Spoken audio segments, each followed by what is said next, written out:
Don't expect a handshake in this one, ladies and gentlemen. And this first set was a roller coaster.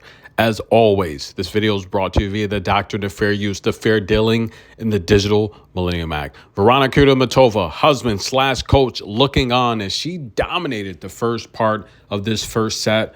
But like I said, this was a roller coaster, ladies and gentlemen. Veronika Kudermetova with the double break up 4-1. Had the opportunity to go up 5-1 and really put this first set to bed. Now, both of these ladies have faced each other twice in the past. Veronika winning both of those meetings, and both of those meetings going to 3 sets. That's right. They've been very competitive. Now, early on, Svitolina, it looked like she was a little bit too slow on the back foot, way too much. However, she started to get things going with the short ball. As you can see here, coming towards the net, barely missing the net there. Very extreme focus. Congratulations. She would get the point. But it seemed like something would happen to Veronika. Now, early on in this match, she was just firing off winners, all cylinders. And she finds herself here with the opportunity to make the quarterfinals after taking out some very tough competitors. Gadecki in the first round of straight sets. Katie Bolter went 3 sets. And Beatrice Haddad winning that match in straight sets, avoiding the Beatrice Haddad marathon. I say this all the time. Beatrice, although she's one of the bigger players on tour, she does have a nice forehand coming from the left side. But I feel sometimes she doesn't have the power to put away opponents when she needs to. So a lot of her matches are just long, grueling, 3-hour matches, overs. But Veronika Kudermetova escaped that in, I would say, record-breaking time. She really disposed of Beatrice in straight sets. She looked very solid, while early on just cheering, fist pumping, and just keeping Svitolina on the back foot, just showing that she's more athletic, she's faster, and stronger in these exchanges. It was really, really eye-opening to see how just the domination from Veronika Kudermetova's racket. Svitolina had no answer early on in this first set.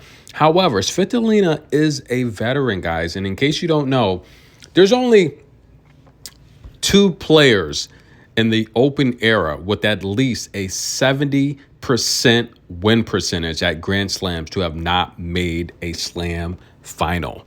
And one of them's right here, Svitolina. She finds herself here with the opportunity to make the quarterfinal after taking out Saronika Stea, who just hasn't played, Caroline Dolheit, who hasn't really played, but Jasmine Paolini, the world's ranked number 4, that was a very impressive win.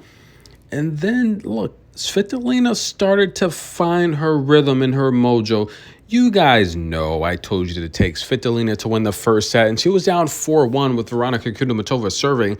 If you listen to me and you think she could have still won that first set, $1 would have got you back over $10, ladies and gentlemen.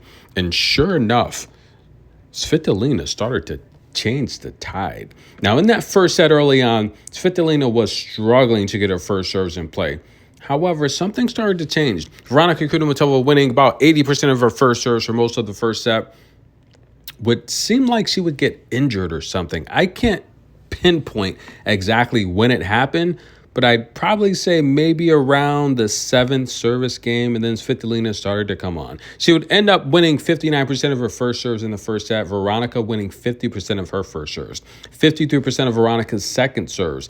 And when it came to the breakpoint opportunities, Svitolina would surge ahead with 6 opportunities, and the next thing you know it, Veronika was calling for the physio at 5-4. I don't know if it was her back or her abdominal. I couldn't really tell, but next thing I know, she got a little teary-eyed. She's on her front, then she's on her back. And ladies and gentlemen, Svitolina takes this first set. Like I said, she would win the first set. And listen, guys, don't expect a handshake. I felt early on in this first set, Svitolina was very emotional. She was just way too emotional from what I can see. Just every time she made a mistake, she would react with a lot of anger and frustration. Veronika was very calculated, but once Svitolina started to find her way in these rallies and win points, she started to smile. And I think that really was a difference maker. She got comfortable playing her game. She's never beat Veronika, but ladies and gentlemen, Svitolina, she's one of the best players on tour. You just have to understand that. And in terms of Veronika, I say this all the time. You know, one subscriber said, oh, you always say nice things about Veronika because you like her. Listen, she's good for fans, okay? Veronika Kudermetova is great for the sport. She's a great ambassador. She's very friendly.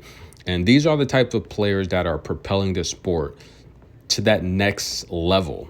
You know, the players that are they show a lot of gratitude to the fans and the people that pay their tickets and come watch you play.